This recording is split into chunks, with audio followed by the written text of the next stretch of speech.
नमस्ते दोस्तों, welcome to my channel तैयारी नौकरी की।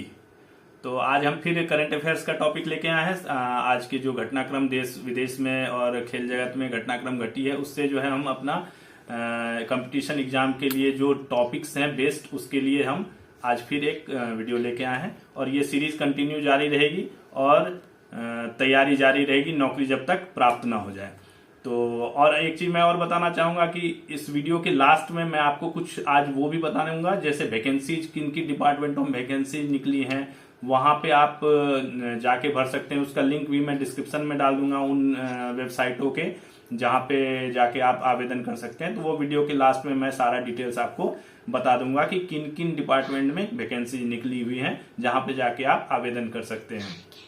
तो बाकी आप लोग वीडियो देखिए और अब हम शुरू करते हैं टॉपिक को, ज्यादा आपका समय वेस्ट नहीं करते हुए। बाकी आप लोग लाइक सब्सक्राइब करते रहिए चैनल को और चलिए शुरू करते हैं बिना टाइम वेस्ट किए हुए। चलिए आज शुरू करते हैं हम करंट अफेयर्स को शुरू करते हैं। पहला जो आज का टॉपिक है वो है आसियान भारत शिखर सम्मेलन। क्या है? आसियान भारत शिखर सम्मेलन। आसियान भारत शिखर सम्मेलन, इसको जानते हैं। यह जो सम्मेलन है, यह सम्मेलन 26 अक्टूबर को शुरू हुआ। 26 अक्टूबर 2025 को शुरू हुआ और 3 दिन चलेगा। कितने दिन चलेगा? 3 दिन चलेगा। ये 22वां आसियान भारत शिखर सम्मेलन है।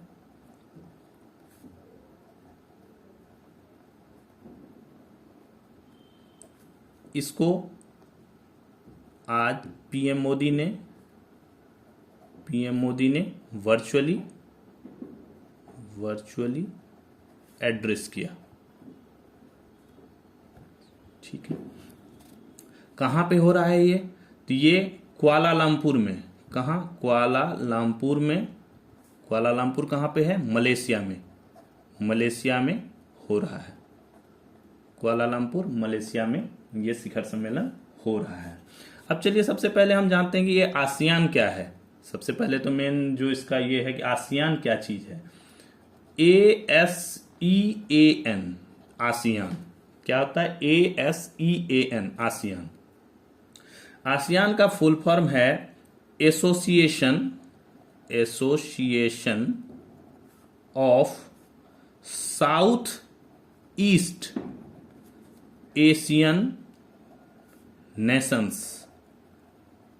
क्या है? Association of south east Asian Nations, यानी दक्षिणी पूर्वी एशिया के देशों का समूह। किसका समूह? दक्षिण पूर्वी एशिया के जो देश हैं उनके समूह, उन देशों का समूह। अब इसमें सदस्य कितने हैं? इसके सदस्य की बात करते हैं तो अभी तक 10 सदस्य थे। इसके अभी तक कितने सदस्य थे? 10 सदस्य देश थे। इस बार एक सदस्य जो है, एक सदस्य देश बढ़ा है। तो टोटल कितने हो गए? टोटल 11 सदस्य देश हो गए। 11 सदस्य देश हो गए। कौन बढ़ा है? पहले हम 10 सदस्य देश कौन कौन है उसकी बात कर लेते हैं। 10 सदस्य देश कौन से हैं? 10 सदस्य देश में पहला है मलेशिया। दूसरा है थाईलैंड। उसके बाद आता है कंबोडिया। उसके बाद है सिंगापुर। उसके बाद है लाओस। उसके बाद है वियतनाम। फिर इंडोनेशिया। फिलीपींस। ब्रुनेई। म्यांमार। ये 10 देश पहले से इसमें थे। अभी जो 11वां देश जुड़ा है, 11वां देश जो जुड़ा है वो है कौन सा? पूर्वी तिमोर। क्या जुड़ा है? पूर्वी तिमोर। इसको तिमोर लेस्ते भी कहते हैं। क्या कहते हैं? Timor Leste. तिमोर लेस्ते भी कहते हैं। तो 11वां देश जो है वो अभी इसके सदस्य के रूप में जुड़ गया है। ठीक है, इसका मुख्यालय कहाँ पे है? ये जो क्या नाम है, आसियान है, इसका मुख्यालय कहाँ पे है? मुख्यालय, इसका मुख्यालय Jakarta, Jakarta Indonesia, Jakarta Indonesia में इसका मुख्यालय है। स्थापना कब हुई थी इसकी? 8 अगस्त 1967 को स्थापना हुई थी। 8 अगस्त 1967 को। उस टाइम इसमें 5 मेंबर थे। उस टाइम कितने मेंबर थे? 5 मेंबर ही थे। कौन कौन 5 मेंबर थे उस टाइम जिनसे मिलकर इनकी स्थापना हुई? Indonesia, Malaysia, Philippines,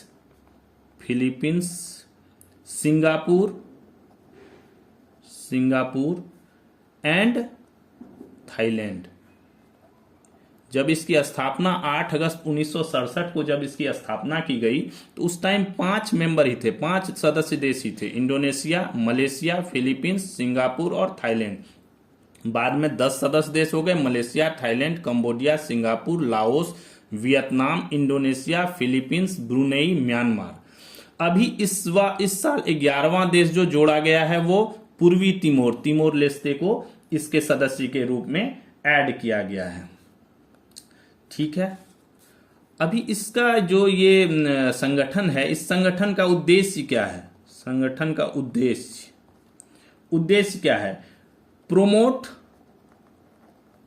economic and security cooperation between जो इसके सदस्य देश हैं, बिटवीन इनके सदस्य देशों के बीच में, इकोनॉमिक यानी अर्थव्यवस्था और सुरक्षा की भावना को जो है उसको बढ़ावा देना जो है इसका मेन जो है उद्देश्य है। इसी उद्देश्य से इसकी स्थापना की गई थी। इसका एंडेम भी है, इसका एंडेम का नाम है द एशियन वे। क्या कहते हैं हम? द एशियन वे। इसके एंडेम का नाम है द एशियन वे। इसके जो संगठन है, इस संगठन में एक ऑब्जर्वर देश है। उसका क्या नाम है? Papua new गुएना। ये देश जो है ये इसका ऑब्जर्वर देश है। चलिए अब इसकी आगे की, आसियान के आगे की चीजें को जानते हैं कि इस बार आसियान में क्या सब जो मीटिंग हुई है उसमें क्या सब घटनाएं घटित हुई। तो चलिए सबसे पहले देखते हैं। तो इस बार के आयोजन का थीम क्या था? ये क्वेश्चन बहुत आता है, आयोजन का थीम क्या था? इस बार के आयोजन का थीम रखा गया था इंक्लूसिविटी एंड सस्टेनेबिलिटी। ये इस बार की थीम रखी गई थी, इंक्लूसिविटी एंड सस्टेनेबिलिटी। ठीक है, भारत ने क्या किया? भारत ने 2026 को आसियान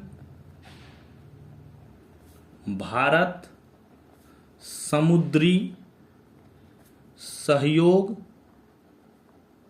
वर्ष घोषित किया है। ये बहुत इंपॉर्टेंट क्वेश्चन है, घोषित किया है, बहुत इंपॉर्टेंट है ये। काफ़ी एग्जामों में ये पूछा जाता है कि भारत ने आसियान शिखर सम्मेलन में 2026 को कौन सा वर्ष घोषित किया गया है। तो ये बहुत इंपॉर्टेंट है। भारत ने 2026 को आसियान भारत समुद्री सहयोग वर्ष घोषित किया है।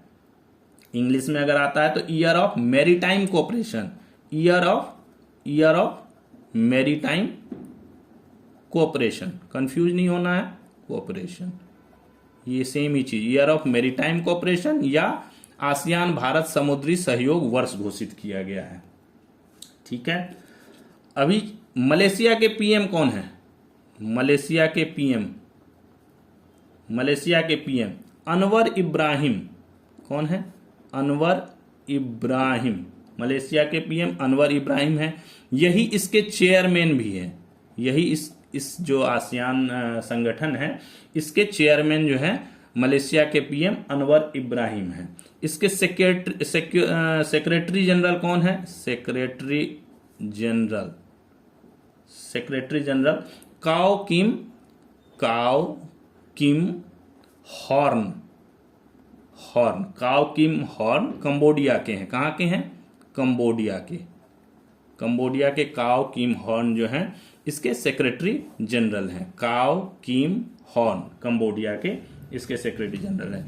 इस बार जो इस मीटिंग में जो सब बहुत इंपॉर्टेंट चीज जो घटना घटी है वो है कि कंबोडिया और थाईलैंड में, कंबोडिया एंड थाईलैंड दोनों के बीच युद्ध विराम हो गया था। युद्ध चल रहा था काफी दिनों से, उसके बाद युद्ध विराम की घोषणा हो गई थी। तो युद्ध विराम की घोषणा को जो है, युद्ध विराम की अवधि को जो है बढ़ाने के लिए समझौते पर हस्ताक्षर हुआ है। डोनाल्ड ट्रंप भी गए थे, अमेरिका के राष्ट्रपति, वो भी गए थे। तो उनके समक्ष ही जो है कंबोडिया और थाईलैंड के बीच जो है युद्ध विराम की अवधि को और बढ़ाने के लिए, एक्सटेंड करने के लिए जो है एक समझौते पर हस्ताक्षर हुआ। समझौता का क्या नाम दिया गया है? समझौते को क्या कहा गया है? KL peace accord. इस समझौते को, जो युद्ध विराम की अवधि को बढ़ाने के लिए जो समझौता हुआ है, उसको KL पीस एकॉर्ड नाम दिया गया है। ठीक है, अभी जब कंबोडिया थाईलैंड की बात हो गई तो थोड़ा सा कंबोडिया थाईलैंड पे हम देख लेते हैं। कंबोडिया के पीएम कौन है? कंबोडिया के पीएम हून मानेत। कौन है? हून मानेत। कंबोडिया के पीएम हून मानेत। और दूसरा देश जो है थाईलैंड के पीएम कौन है? थाईलैंड के पीएम एनुटिन चर्नविराकुल। एनुटिन चर्नविराकुल, ये थाईलैंड के पीएम है। ये जो आसियान संगठन का सबसे बड़ा व्यापारिक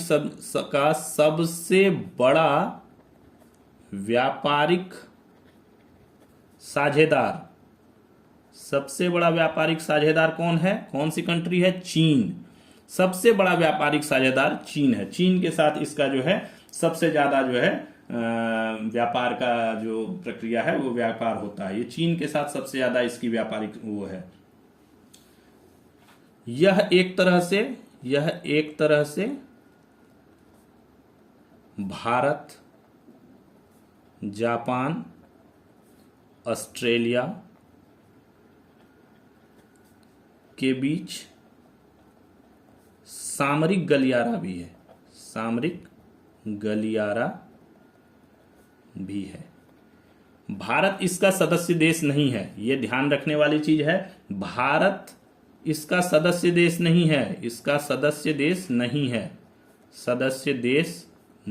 है। ये क्वेश्चन आता है कि इस संगठन के सदस्य देशों में भारत शामिल है कि नहीं, या भारत इनमें शामिल है कि नहीं। ये इस टाइप के क्वेश्चन काफी SSC वगैरह में पूछे जाते हैं। तो ये ध्यान रखना है कि भारत इसका सदस्य देश नहीं है। सदस्य देश इसके अब जो है टोटल कितने हो गए? 11 सदस्य देश हो गए, जिनके नाम मैंने आपको पहले ही बता दिए थे। Malaysia, Thailand, Cambodia, Singapore, Laos, Vietnam, Indonesia, Philippines, Brunei, Myanmar और पूर्वी तिमोर। ये बहुत इंपॉर्टेंट है। आसियान का फुल फॉर्म मैंने आपको बता दिया, association of south east Asian Nations, association of south east Asian nation. तो ये काफ़ी बड़ी घटना जो है वो अभी चल रही थी देश में, जो देश विदेश का कह लीजिए इसको। चलिए उसके बाद हम चलते हैं अब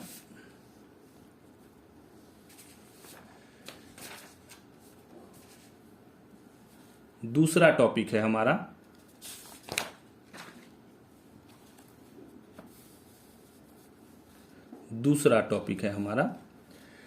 महाराष्ट्र के औरंगाबाद रेलवे स्टेशन का नाम महाराष्ट्र। चलिए महाराष्ट्र चलते हैं।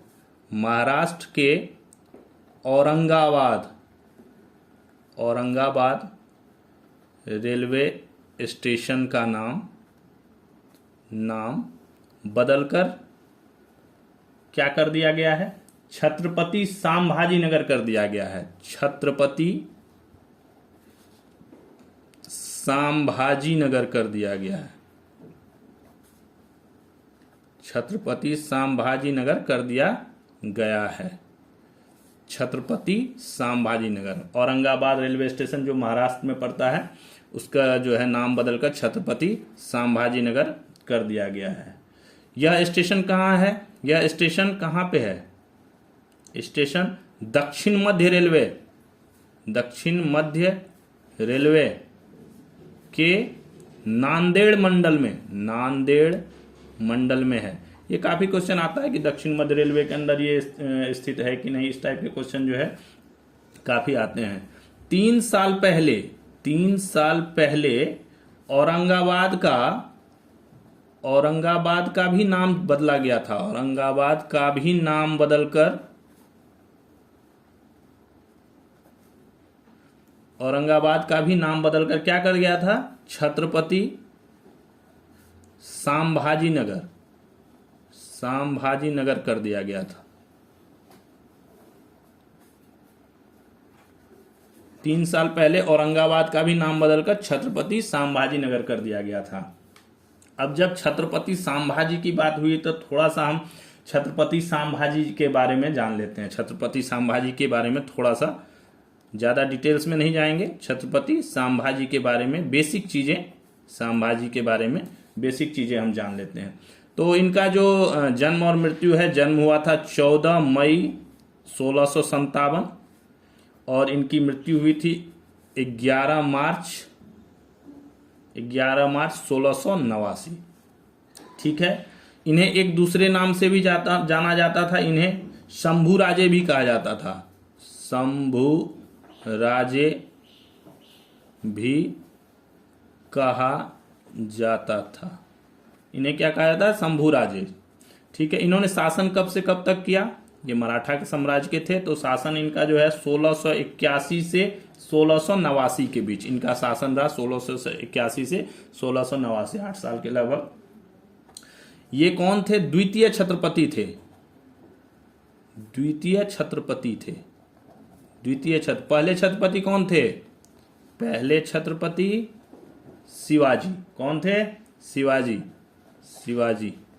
उन्हीं के उत्तराधिकारी थे। शिवाजी के उत्तराधिकारी। पहले छत्रपति शिवाजी हो गए, दूसरे जो है ये संभाजी हो गए। इन्होंने, इनकी माँ का नाम भी देख लेते हैं। माँ का नाम क्या था? सईबाई माँ का नाम था। इन्होंने अपने पूरे जो इनका शासन काल रहा, इसमें 121 लड़ाइयाँ लड़ी। कुल 121 लड़ाई लड़े और सभी लड़ाई जीत गए और सभी में विजयी हुए। 121 लड़ाई लड़े और सभी में विजयी हुए। 14 साल की उम्र में इन्होंने ग्रंथ लिखे थे। कौन कौन से ग्रंथ लिखे थे? बद्धभूषण, नख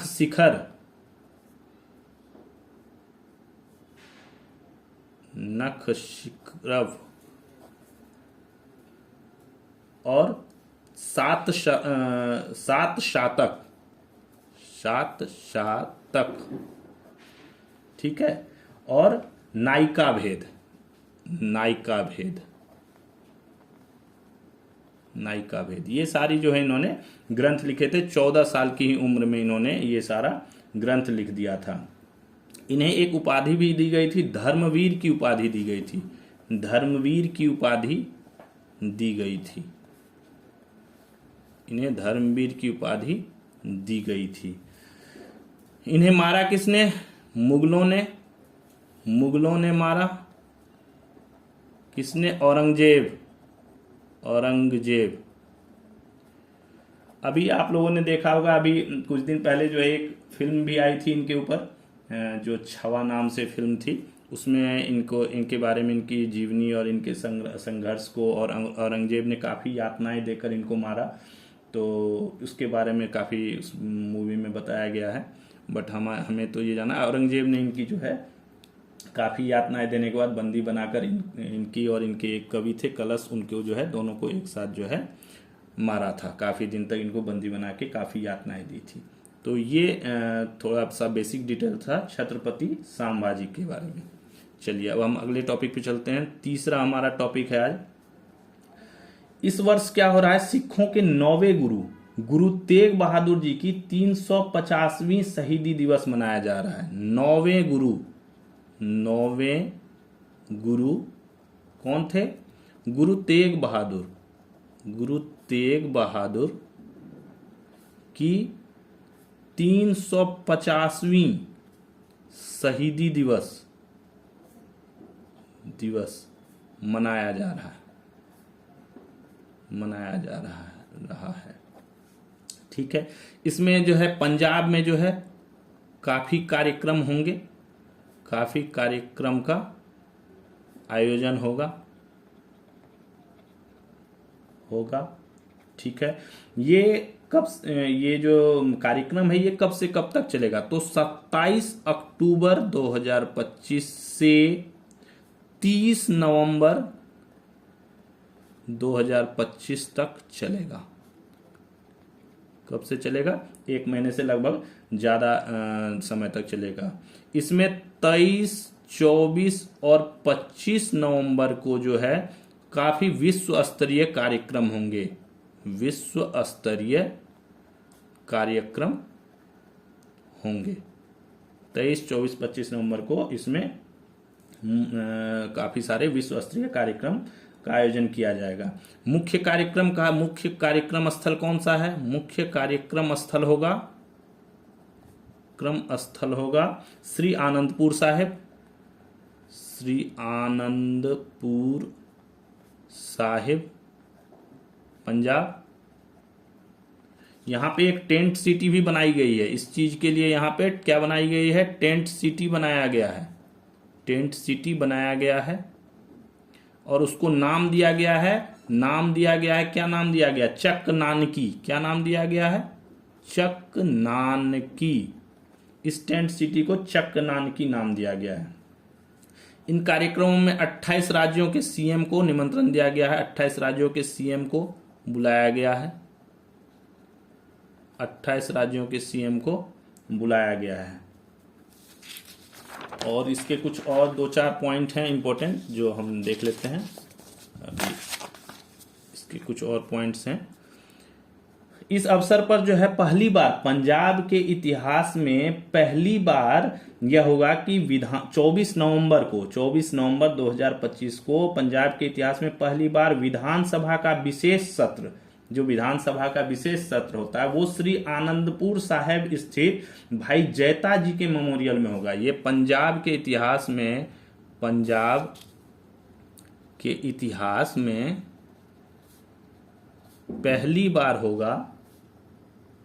पहली बार होगा कि 24 नवंबर को विधानसभा का विशेष सत्र कहां पे किया जाएगा? श्री आनंदपुर साहिब स्थित भाई जैता जी मेमोरियल, ये याद रखिएगा, भाई जैता जी मेमोरियल में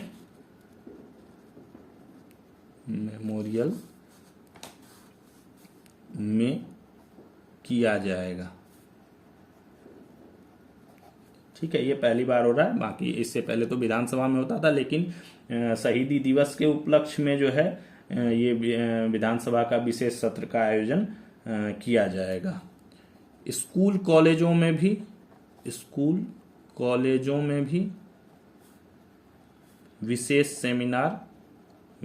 सेमिनार के आयोजन के निर्देश दिए गए हैं।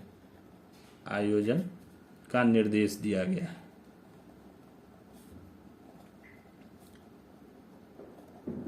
स्कूल कॉलेजों में भी विशेष सेमिनार के आयोजन का निर्देश दिया गया है। चलिए हम अगले टॉपिक पे चलते हैं। ये तो अभी कार्यक्रम चलते रहेगा, तो इसके बारे में जैसे जैसे अपडेट आते रहेंगे तो हम आप तक आपको अपडेट पहुंचाते रहेंगे। अभी अगला टॉपिक हमारा जो है वो है, चलते हैं हम छत्तीसगढ़ के अंबिकापुर में गार्बेज कैफे चलाया जाता है। क्या चलाया जाता है? गार्बेज कैफे चलाया जाता है। गार्बेज कैफे, ये गार्बेज कैफे क्या है? यहां पे एक दिया गया है कि अगर आप प्लास्टिक वाला कचरा लेके आते हैं तो आपको भरपेट खाना दिया जाएगा। यानी इसमें क्या है, ऑफर क्या है? प्लास्टिक का कचरा लाने वाले को भरपेट खाना दिया जाएगा। प्लास्टिक का कचरा लाने वाले को भरपेट खाना दिया जाएगा। ये इसका जो है बेसिक है। ये किसके तरफ से चलाया जाता है? नगर निगम चलाती है। नगर निगम छत्तीसगढ़ चलाती है। नगर निगम छत्तीसगढ़ के द्वारा ये चलाया जाता है। अगला आते हैं उत्तराखंड सरकार ने क्या किया है? उत्तराखंड सरकार ने 25 वर्ष पूरे होने के उपलक्ष्य में 25 वर्ष पूरे होने के उपलक्ष्य में क्या किया है? दिसंबर से बाहर से आने वाले वाहनों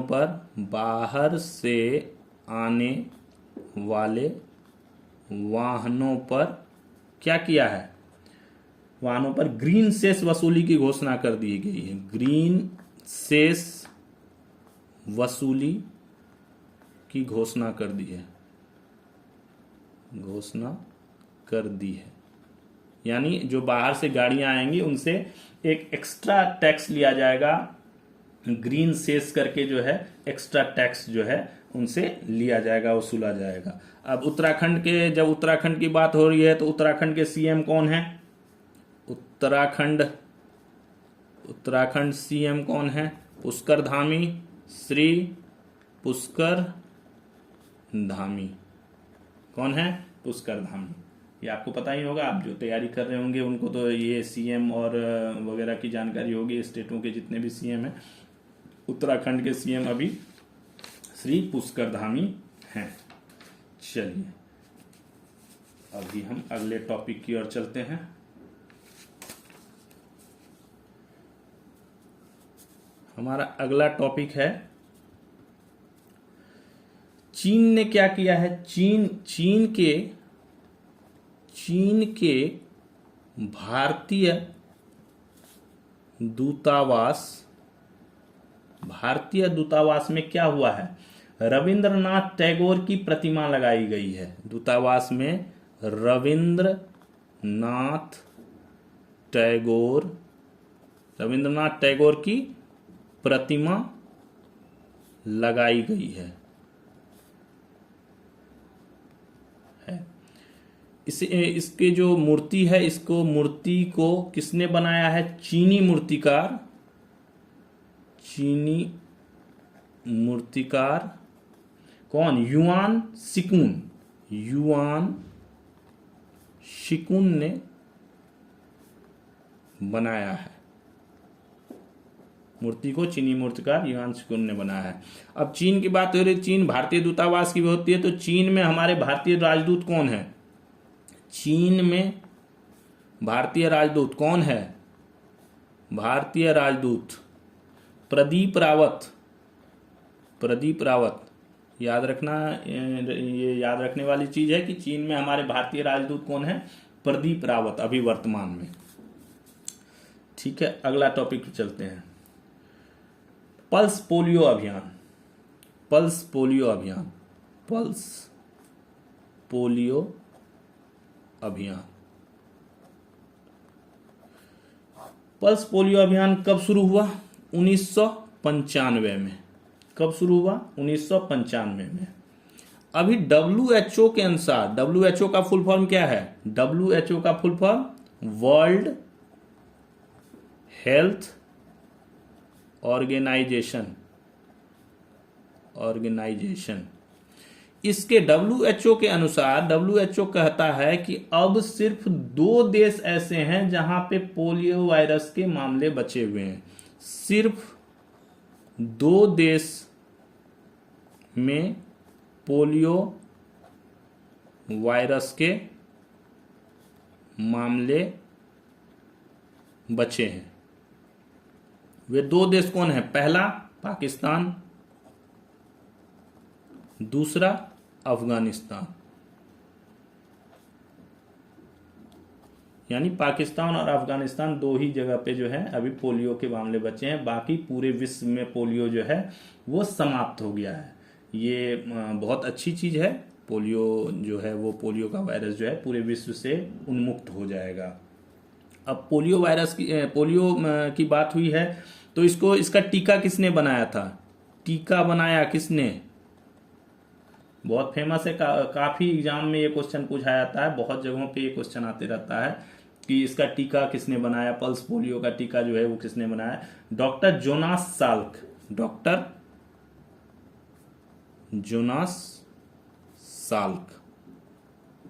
जोनास साल्क ने इनका टीका बनाया। और इसमें 2 क्वेश्चन आते हैं। एक और क्वेश्चन आता है कि oral OPV, oral polio vaccine, जो मुंह में बूंद डाल के पिलाते हैं, OPV, ओरल पोलियो वैक्सीन, जो OPV है, इसको किसने आविष्कार किया? तो इसको जो बनाया वो थे डॉक्टर एल्बर्ट साबिन। डॉक्टर एल्बर्ट साबिन, इन्होंने ओरल पोलियो वैक्सीन बनाया। इन्होंने जो है वो टीका बनाया, डॉक्टर जोनास साल्क ने, और डॉक्टर एल्बर्ट साबिन ने ओरल पोलियो वैक्सीन की खोज की और ओरल पोलियो वैक्सीन जो है वो बनाया। चलिए हम अगला उस पे चलते हैं, अगले टॉपिक पे। अगला टॉपिक हमारा है 26 अक्टूबर को चंडीगढ़ में, कहां पे? चंडीगढ़ में क्या हुआ? 9वें मिलिट्री लिटरेचर फेस्टिवल की शुरुआत हुई। 9वें मिलिट्री लिटरेचर फेस्टिवल की शुरुआत हुई। 9वें मिलिट्री लिटरेचर फेस्टिवल की शुरुआत हुई। शुरुआत किस चीज से हुई? शुरुआत हुई मोटरसाइकिल रैली से। और इसका जो रैली थी उसको नाम दिया गया ब्रेव हार्ट्स राइड्स, और इन्हें कहा गया ब्रेव हार्ट्स राइड कहा गया। इसमें तीनों सेनाध्यक्ष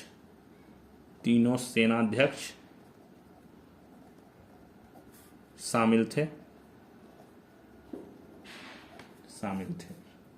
ये 9वां मिलिट्री लिटरेचर फेस्टिवल चंडीगढ़ में आयोजन किया गया। अभी एक और चीज देखते हैं, 78वां वार्षिक निरंकारी संत समागम, ये होगा 31 अक्टूबर टू 3 नवंबर। 31 अक्टूबर को शुरू होकर 3 नवंबर तक होगा, और ये कहाँ पे होगा? संत निरंकारी आध्यात्मिक संस्थान, संत निराकारी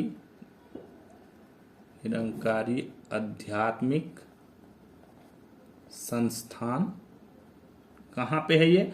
समालखा हरियाणा, समालखा हरियाणा में होगा। ये इस जगह पे 78वां आयोजन किया जाएगा। अब भारत के लिए एक चीज है कि भारत जो है, भारत पहली बार क्या करेगा? एशिया पैसिफिक क्षेत्र के विमान दुर्घटना, एशिया पैसिफिक क्षेत्र के विमान दुर्घटना, जो इस क्षेत्र में जो विमान दुर्घटना होती है, दुर्घटना जांच, उनके जो जांचकर्ता होते हैं, जांचकर्ताओं के बैठक की मेजबानी करेगा। भारत क्या करेगा? पहली बार, फर्स्ट टाइम, एशिया पैसिफिक क्षेत्र के विमान दुर्घटना जांचकर्ताओं के बैठक की मेजबानी करेगा। दिल्ली में आयोजन होगा इसका, दिल्ली में आयोजन होगा। आयोजक कौन है इसका? इसके आयोजक होंगे AAIB करेगा। अब AAIB का फुल फॉर्म क्या है? AAIB, एयर, ए से एयर हो गया, दूसरा ए है वो एक्सीडेंट, हवाई दुर्घटना, एयर एक्सीडेंट इन्वेस्टिगेशन, आई से इन्वेस्टिगेशन और बी से bureau, air accident investigation bureau जो है वो इसका आयोजन करेगा।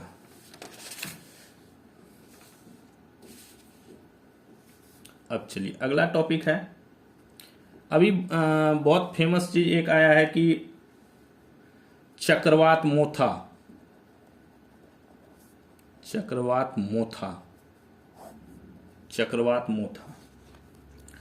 ये चक्रवात जो है ये बंगाल की खाड़ी से उठेगा।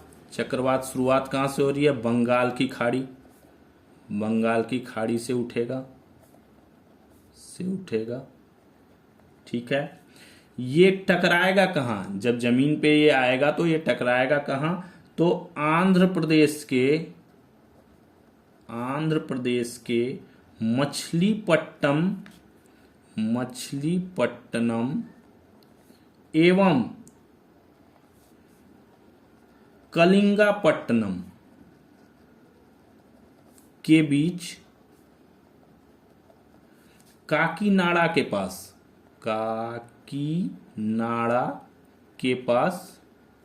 तट से टकराएगा।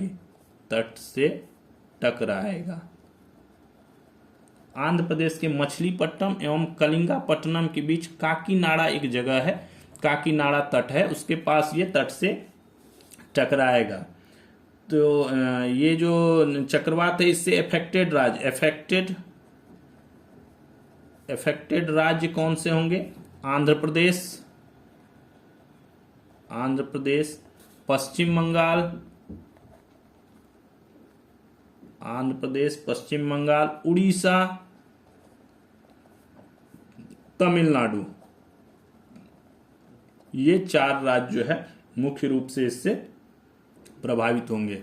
एक्सपेक्टेड है ये 28 से 31 अक्टूबर तक रहेगा। एक्सपेक्टेड है ये कि 28 से 31 अक्टूबर तक रहेगा। अच्छा, अब चलिए नेक्स्ट टॉपिक है 4 साल बाद कोलकाता, चीन के ग्वांगझू, क्या है? ग्वांगझू जगह का नाम है, के बीच सीधी हवाई यात्रा शुरू हो गई है। 4 साल बाद कोलकाता, चीन के ग्वांगझू के बीच सीधी हवाई यात्रा। तो बंद क्यों हो गई थी? बंद का कारण क्या था? एक तो था कोविड, पहला कारण, और दूसरा कारण था पूर्वी लद्दाख में सीमा का विवाद। पूर्वी लद्दाख में सीमा का विवाद, सीमा का विवाद, इन दो कारणों से बंद हो गया था। अभी ये फिर से दोबारा शुरू कर दिया गया है। और न्यू दिल्ली टू संघाई के बीच भी सेवा शुरू होगी, विमान सेवा शुरू होगी, विमान सेवा शुरू होगी। ये कब से होगी? 9 नवंबर से। 9 नवंबर से न्यू दिल्ली से संघाई के बीच भी विमान सेवा शुरू होगी। ये 9 नवंबर से शुरू हो जाएगी। चलिए अगला टॉपिक पे आते हैं। अगला टॉपिक हमारा है वंदे मातरम। क्या है हमारा वंदे मातरम? राष्ट्रगीत। राष्ट्रगीत, राष्ट्रगीत वंदे मातरम। वंदे मातरम का ये अभी जो है, जब ये पहली बार गाया गया था, कब पहली बार राष्ट्रगीत वंदे मातरम पहली बार कब गाया गया था? पहली बार कब गाया गया था? 7 नवंबर 1896 को। किसने गाया था? गुरुदेव। कौन है गुरुदेव? रविंद्रनाथ टैगोर ने गाया था। कहां पे गाया था? तो ये कांग्रेस का कोलकाता अधिवेशन हो रहा था, उसमें गाया था। कांग्रेस के कोलकाता अधिवेशन में गाया था। कांग्रेस के कोलकाता अधिवेशन में आया। तो ये 7 नवंबर 1896 को हुआ था। तो उस हिसाब से ये जो है अपने 150वें वर्ष में प्रवेश कर रहा है। 150वें वर्ष में प्रवेश कर रहा है। यानी वंदे मातरम जो राष्ट्रगीत था हमारा, उसको जो पहली बार गाया गया था 7 नवंबर 1896 को, तो उसको अभी 150 वर्ष होने जा रहे हैं। तो ये 150वें वर्ष में प्रवेश करेगा। मोदी जी ने कहा है, पीएम मोदी ने कहा है कि 15 नवंबर 2025 को बिरसा मुंडा की जयंती पर जनजातीय गौरव दिवस मनाया जाएगा। जनजातीय गौरव दिवस मनाया जाएगा। क्या मनाया जाएगा? जनजातीय गौरव दिवस मनाया जाएगा 15 नवंबर 2025 को। ध्यान रखिएगा, 15 नवंबर को बिरसा मुंडा की जयंती पर जनजातीय गौरव दिवस जो है वो मनाया जाएगा। अभी बीमा कंपनियों के लिए जो है कुछ नए डिजिटल गवर्नेंस नियम हो गए हैं। तो बीमा कंपनियों के लिए क्या हो गया है? बीमा कंपनियों पर नए डिजिटल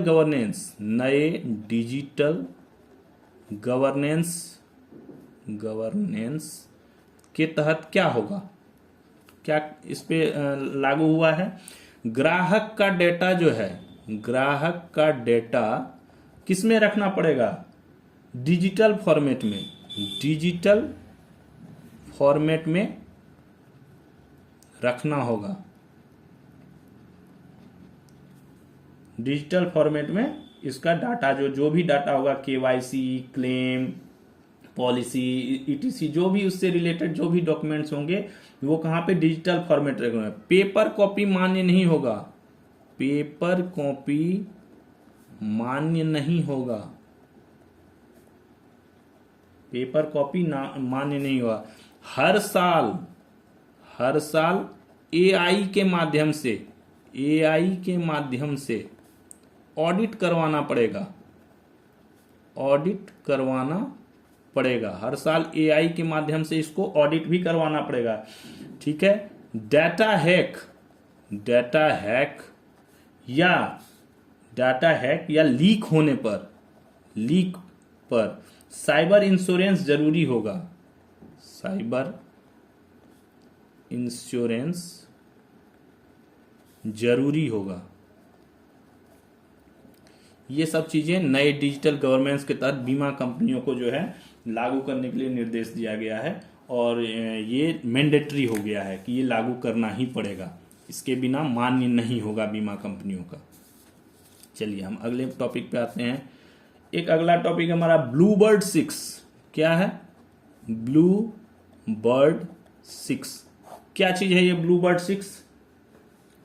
ब्लू बर्ड 6 है अगली पीढ़ी का एक उन्नत संचार उपग्रह है। ये संचार उपग्रह है। क्या है? अगली पीढ़ी का एक उन्नत संचार उपग्रह है। किसने बनाया है? किसने बनाया? अमेरिकी स्पेस मोबाइल कंपनी AST ने बनाया।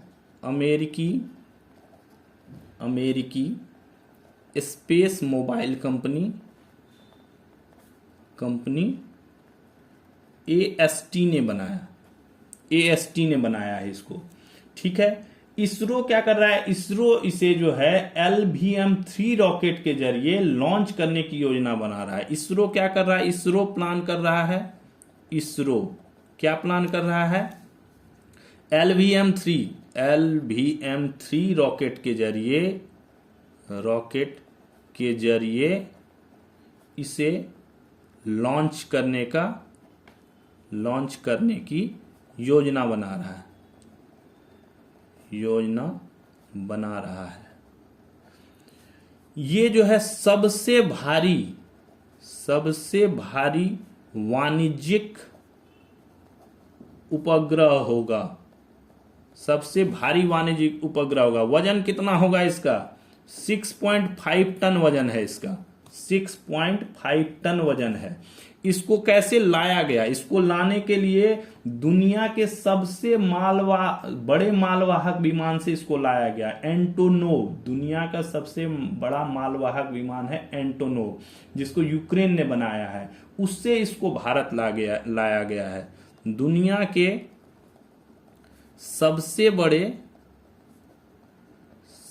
के सबसे बड़े मालवाहक विमान एंटोनोव। कौन है? एंटोनोव। किसने बनाया? यूक्रेन से भारत लाया गया है। ठीक है। अब इससे फायदा क्या होगा? बेनिफिट्स क्या होंगे इससे? बेनिफिट्स होंगे हाई स्पीड इंटरनेट। क्या होंगे? High speed internet. और जहां वीक नेटवर्क जोन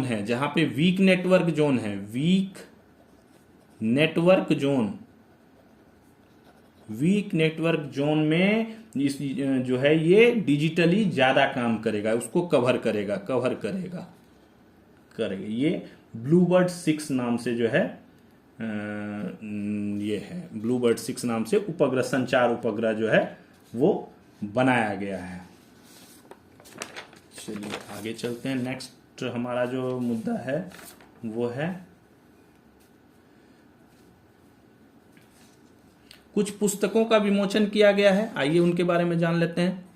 पुस्तक का विमोचन हुआ है। कौन से पुस्तक का विमोचन हुआ है? पहला पुस्तक है मन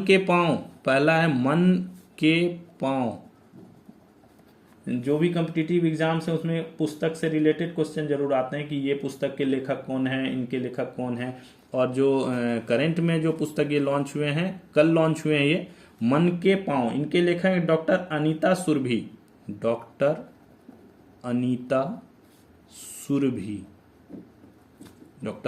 सुरभि। दूसरा जो है थोड़े शायद थोड़े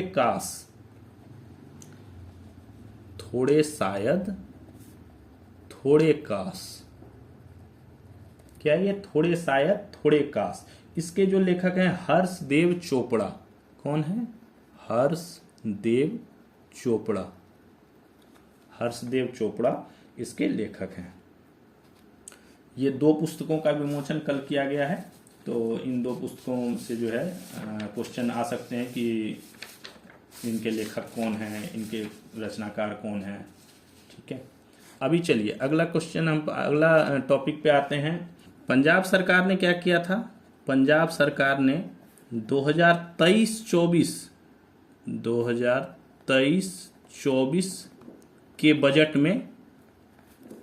बजट में एक योजना लाया था। उस योजना का नाम क्या था? उस योजना का नाम था बिल लाओ इनाम पाओ।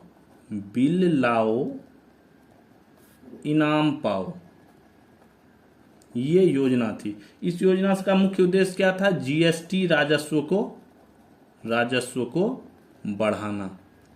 इसमें बेसिकली क्या था? कस्टमर को बिल लेकर आना था, उसे अपलोड करना था, बिल अपलोड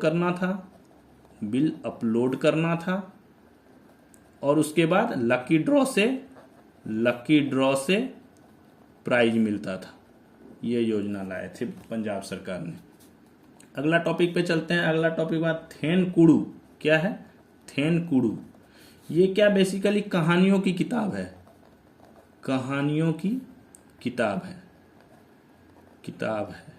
इसको लिखा किसने है? तो इसको तमिलनाडु के जो गवर्नमेंट हाई स्कूल है पेतान याकनूर। क्या है? Petan Yaknur government high school, government school के छात्रों ने लिखा है।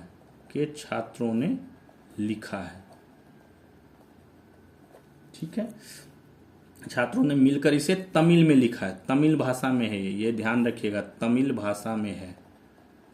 भाषा में एग्जाम में आ जाता है। ये थेनकुडू किस भाषा में है या किस चीज की किताब है? तो ये थेनकुडू जो है वो कहानियों की किताब है। अगला टॉपिक है अबू धाबी में अभी पावर स्लैप कंपटीशन हुआ था। थप्पड़ मारने वाला कंपटीशन। अबू धाबी में पावर स्लैप कंपटीशन हुआ।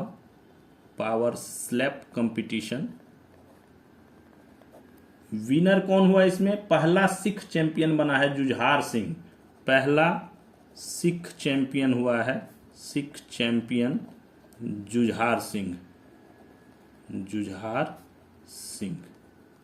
ठीक है, उसके बाद चलिए आते हैं आगे।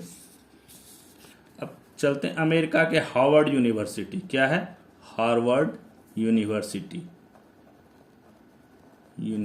के बारे में। हार्वर्ड यूनिवर्सिटी ये अमेरिका में है, अमेरिका की है। ठीक है, इसकी स्थापना कब हुई थी?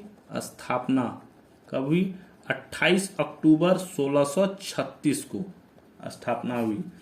ये अभी जो है इस साल इसका 389वां स्थापना वर्ष मनाया जा रहा है। ठीक है, इसका पहला मास्टर कौन था? पहला मास्टर था इसका पूर्व छात्र था। नाम था इसका नाथानियल ईटन। ठीक है, इंग्लैंड के पादरी के नाम पर इसका नाम पड़ा हुआ है। नाम कब पड़ा? नामकरण कब हुआ इसका? नामकरण हुआ इसका 1639 में। ठीक है, चलिए अगला टॉपिक है भारत के पहले होम्योपैथिक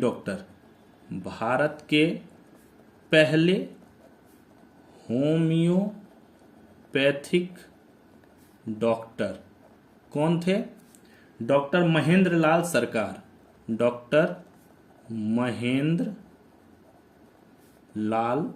सरकार। ये पहले डॉक्टर थे। ये हावड़ा जिले के थे। हावड़ा जिले के थे। 1868 ईस्वी में इन्होंने क्या किया? 1868 में एशिया का पहला होम्योपैथिक जर्नल प्रकाशित किया। पहला एशिया का होम्योपैथिक जर्नल प्रकाशित किया।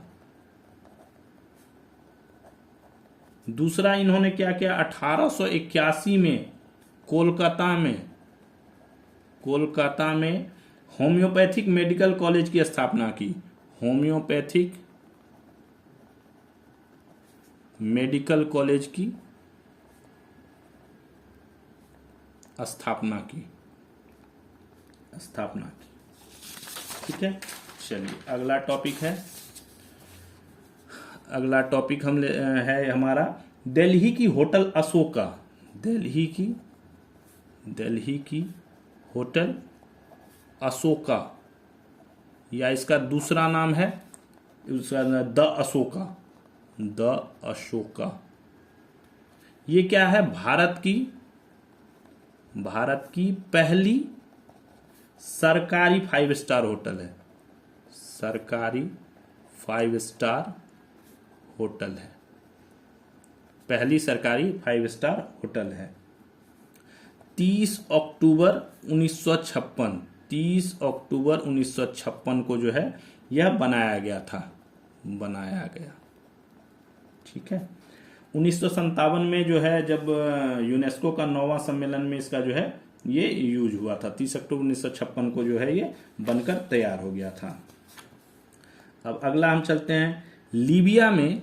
लीबिया एक कंट्री है। लीबिया में 1911 में इटली और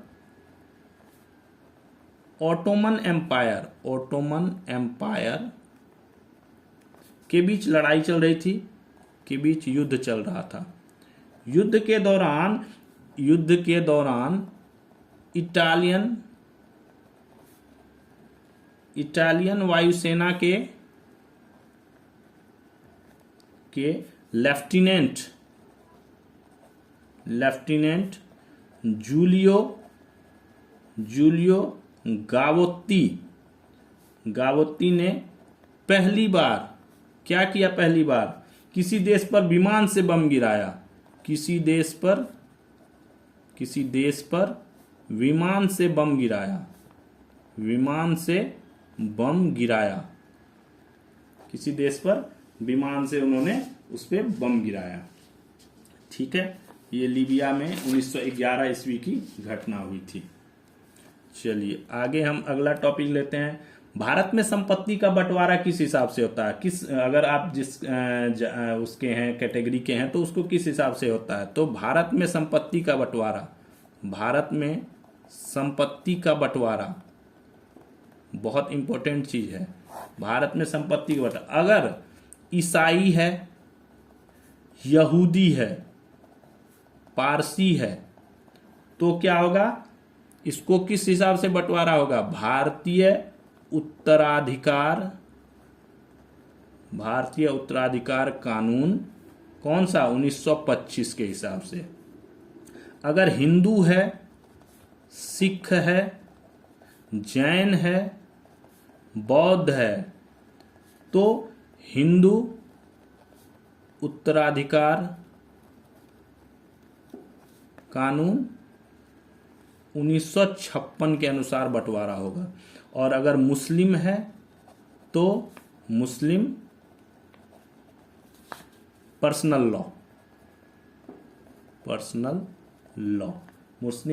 लॉ के तहत जो है संपत्ति का बंटवारा किया जाएगा। KKR Kolkata night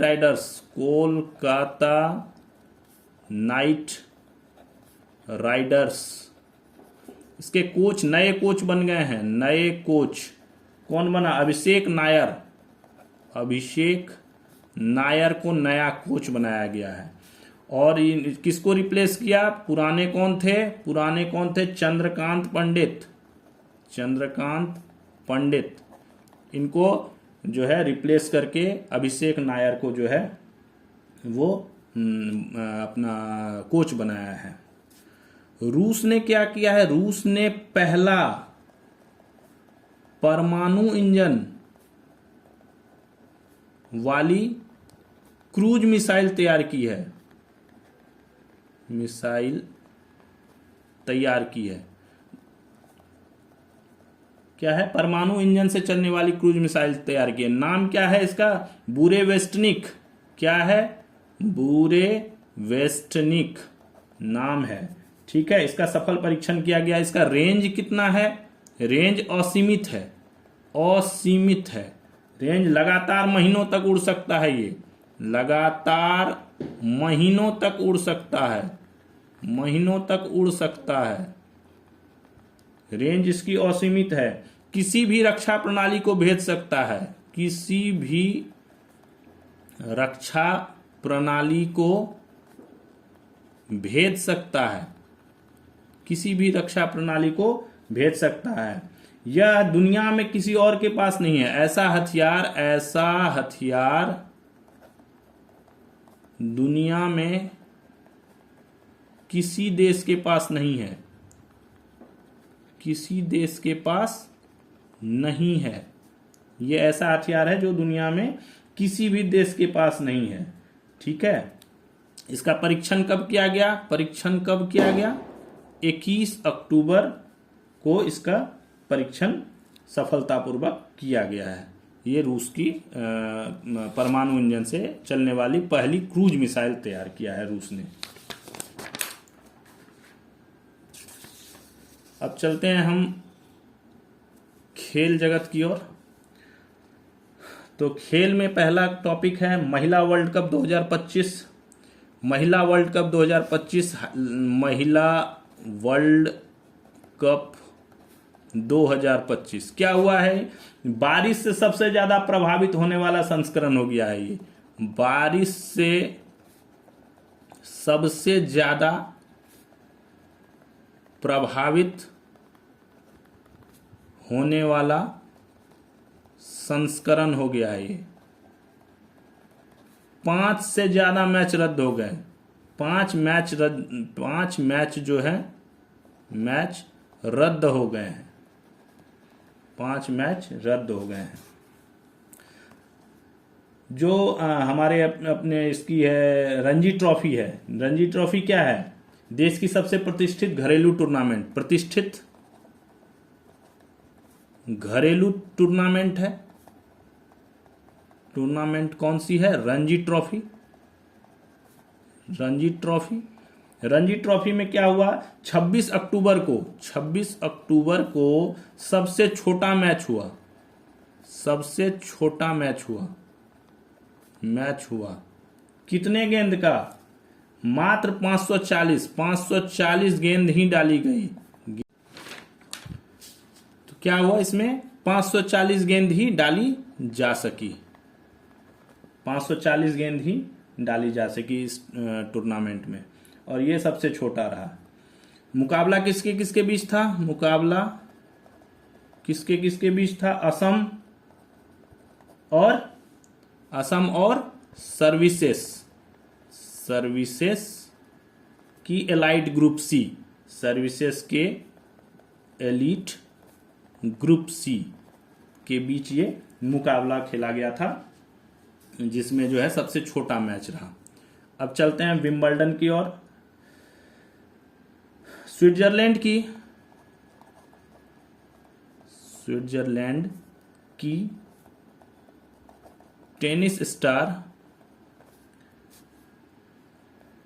Belinda Bencic, tennis star है ये बेलिंडा बेनकिच ने जापान ओपन का खिताब जीत लिया है। जापान ओपन का खिताब जीत लिया है। जापान ओपन का खिताब जो है इन्होंने जीत लिया है। फाइनल में इन्होंने चेक रिपब्लिक की लिंडा नोस्कोवा को हरा दिया। फाइनल में इन्होंने चेक रिपब्लिक की जो लिंडा नोस्कोवा था उसको मात दे दी है। ठीक है। अभी 1-2 और जो खेल से संबंधित सवाल हैं वो हैं, दक्षिण एशियाई एथलेटिक्स में भारत ने 58 पदक जीते हैं। दक्षिण एशियाई एथलेटिक्स में भारत ने 58 पदक जीते हैं। टेबल में टॉप रहा भारत। सेकेंड स्थान पे कौन रहा? श्रीलंका। सेकेंड पे श्रीलंका। और एक और है हम अंतिम पड़ाव की तरफ चल गए हैं। अंतिम जो क्वेश्चन हमारा है, अंतिम जो टॉपिक है वो हमारा एशियाई जूनियर बैडमिंटन, एशियाई जूनियर बैडमिंटन। एशियाई जूनियर बैडमिंटन में क्या हुआ है, साइना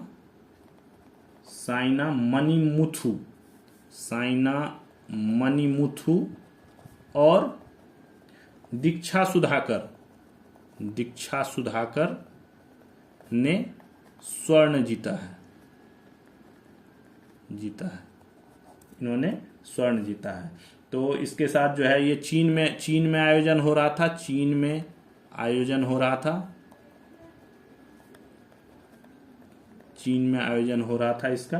भारत किससे समाप्ति किया, भारत 2 गोल्ड 1 रजत और 2 कांस्य, इतने पदों से इन्होंने समाप्ति की। तो ये थे हमारे आज के टॉपिक्स जो काफ़ी हेल्पफुल होंगे आपके। मैं आशा करता हूँ कि आपके जो एग्ज़ाम्स हैं, एसएससी, सीपीओ, पुलिस के, स्टेट्स के कई सारे एग्ज़ाम्स होते हैं, तो उनमें आपको काफ़ी हेल्पफुल करेंगे, काफ़ी मददगार साबित होंगे। कल फिर हम नए वीडियो के साथ आएंगे। तो उससे पहले जैसा मैंने कि पहले आपको बताया था कि मैं आपको कुछ जो वैकेंसी निकली है उनके बारे में भी जानकारी दूंगा। तो उन वैकेंसीज की जानकारी मैं अभी आपको साझा करता हूं। तो अभी जो लेटेस्ट में वैकेंसी निकली है तो उसमें सबसे पहला है इसरो। सबसे पहला है इसरो में काफ़ी वैकेंसी निकली है। 55 पदों के लिए वैकेंसी निकली है, 55 पोस्ट के लिए वैकेंसी निकली है। इसमें फिटर, मशीनिस्ट, इलेक्ट्रीशियन और fitter, machinist, electrician ETC post पर आप आवेदन कर सकते हैं। इसका लिंक जो है वो डिस्क्रिप्शन में डाल दिया जाएगा, जिस पे आप अप्लाई कर सकते हैं। डिस्क्रिप्शन में रहेगा इसका लिंक, डिस्क्रिप्शन में मैं डाल दूंगा, जहां से आप डायरेक्ट जो है आवेदन कर सकते हैं। IB दूसरा बहुत अच्छा वैकेंसी निकला हुआ है। IB में अधिकारी के लिए 258 पोस्ट निकले हैं। IB में अधिकारी के लिए 258 पोस्ट निकले हुए हैं और इसका आवेदन की अंतिम तिथि 16 नवंबर लास्ट डेट इसका 16 नवंबर है। 16 नवंबर तक आप इसमें जो है आप अप्लाई कर सकते हैं। इसका भी लिंक मैं आवेदन का डिस्क्रिप्शन में डाल दूंगा, आप वहां से चेक कर लेंगे।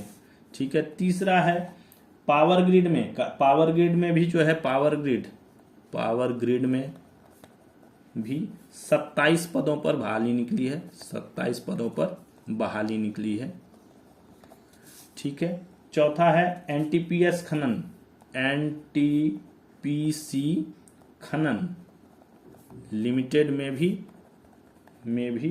21 पदों पर भर्ती निकली है।